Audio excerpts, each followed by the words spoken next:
হচ্ছে যে কোনোদিন ইন্ডিয়া চায় না যে বাংলাদেশে আর্মি একটা শক্ত মেরুদণ্ড নিয়ে দাঁড়াক। আমি পুলিশ চালিতে পারি না। পুলিশ এবং আর্মি এটা কমপ্লিটলি ডিফারেন্ট মাইন্ডসেট, একদম কমপ্লিটলি ডিফারেন্ট মাইন্ডসেট। পুলিশ সিভিলিয়ানদের সাথে ডিল করে, আর্মি দেশের শত্রুর সাথে ডিল করে। সো দুই পক্ষের ডিলিংস এর তরিকা তো আলাদা। নাগরিকের মধ্যে তো এর মধ্যে শুধু অপরাধী থাকে না, এর নাগরিকের মধ্যে তো নিরপরাধ লোকও থাকে। ইমিগ্রেশন পুলিশ সে কি অপরাধীর সাথে ডিল করে? সে তো একজন রেসপেক্টেবল নাগরিকের সাথে ডিল করে। বা আমরা কি শুধু অপরাধ হলেই পুলিশের কাছে যাই? তা তো যাই না। আমার একটা জিনিস হারাই গেলেও তো আমি পুলিশের কাছে ডায়েরি করতে যাই, তাই না? তো আমি আর্মিকে দিয়ে পুলিশ চালাইতে পারি না, এটা না যে আর্মিও অস্ত্র চালায় পুলিশও অস্ত্র চালায়, দুই জিনিস সমান না, এটা না। র্যাবে এসে আর্মির অফিসাররা করাপ্ট হলো। এবং আরো দুইটা জিনিস আছে, আমি ওইটা বলতে চাই না সেন্সিটিভিটির কারণ। একটা বলি, সেটা হচ্ছে যে ব্যবসাপত্রে আর্মিকে নিয়োগ করা, ব্যবসা করা আর্মির কাজ না। এটা সেনসিটিভ না, এটা বলতে হবে, ওপেনলি বলতে হবে। এটাই আর্মিকে সব থেকে বেশি ক্ষতি করছে এই মুহূর্তে। এটা তো দাদা ব্যবসা না, এটা কন্ট্রাক্টর।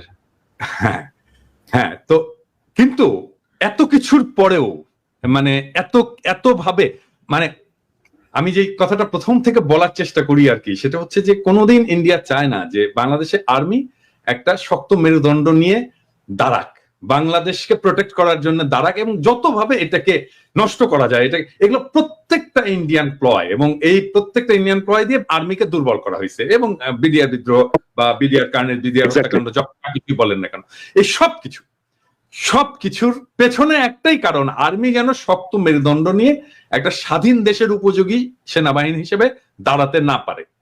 এটাই ছিল একমাত্র উদ্দেশ্য। তো এটাই যদি একমাত্র উদ্দেশ্য হয় আর্মিকে ধ্বংস করে দেওয়া, তা আর্মি কি ফাইনালি ধ্বংস হয়েছে? প্রশ্নটা এখানে। আমি বলবো আর্মি হচ্ছে একমাত্র ইনস্টিটিউট যেটা এখনো বাংলাদেশের স্বার্থে কাজ করে, ফাংশন করে। গত বিপ্লবে আমরা তো দেখলাম যে আর্মি অফিসার, আমার আজকের ভিডিওটা দেখেছেন নিশ্চয়ই, একমাত্র সরকারি কর্মচারী, একমাত্র সাবেক সরকারি কর্মচারী। কারণ হাউজিং কি শুধু আর্মির আছে? হাউজিং অন্য পেশার নাই, জুডিশিয়ারির নাই, এই প্রশাসনের হাউজিং নাই। কোথায় থেকে তো মিছিল বেরোলো না? আর্মি অফিসাররা তো মিছিল বের করছিল। আর্মি অফিসাররা, সাবেক আর্মি অফিসাররাই এটার বিরুদ্ধে রুখে দাঁড়াইলো, প্রকাশ্যে বিবৃতি দিল, সমাবেশ করলো। আর তো কেউ করলো না। তার মানে আর্মিকে এখনো ধ্বংস করতে পারেনি। হ্যাঁ, এটাই হচ্ছে আমাদের আশার জায়গা। এবং এই আশার জায়গা থেকেই আর্মিকে আমাদের যদি পুনর্গঠন করতে হয়, আর্মি নিজেই ফাংশন করা শুরু করবে, নিজেকে হিল করে ফেলতে পারবে। আর্মির ভেতরে যেহেতু ওই স্পিরিটটা আছে, অলরেডি আছে, এবং এটা শেষ হয়ে যায়নি, এটা নিঃশেষ হয়ে যায়নি। দেখেন, আর্মি অফিসার এবং আর্মির জুনিয়র অফিসার এবং আর্মির সৈনিকেরা গুলি করবে না বলে জানাই দিল 5 তারিখ সকালবেলা। বললো তারা আমরা গুলি করব না। পুলিশের কনস্টেবলরা তো বললো না যে আমরা গুলি করব না স্যার? বলতে পারতো তো, ওদের হাতে তো অস্ত্র ছিল। বিডিআর তো বললো না যে স্যার আমরা গুলি করব না? আর্মিকে বলতে হয়েছে। এবং আর্মি যখন বলছে তখনই বিপ্লবটা হলো, তখনই পরাজয়টা হলো।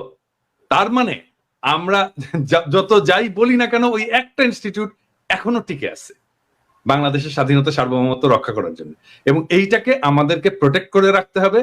এবং সেই জন্যই বাংলাদেশে যারা এই যে কম্পেনসেশন করতেছে আমলারা, প্রথম কাজ করা উচিত ছিল আর্মি অফিসার যারা বঞ্চিত হয়েছে, আর্মি অফিসার যাদের চাকরি গেছে, আর্মি অফিসার যারা নির্যাতিত হয়েছে, আর্মি অফিসার যারা দেশ ছাড়ছে, তাদের জন্য ব্যবস্থা করা।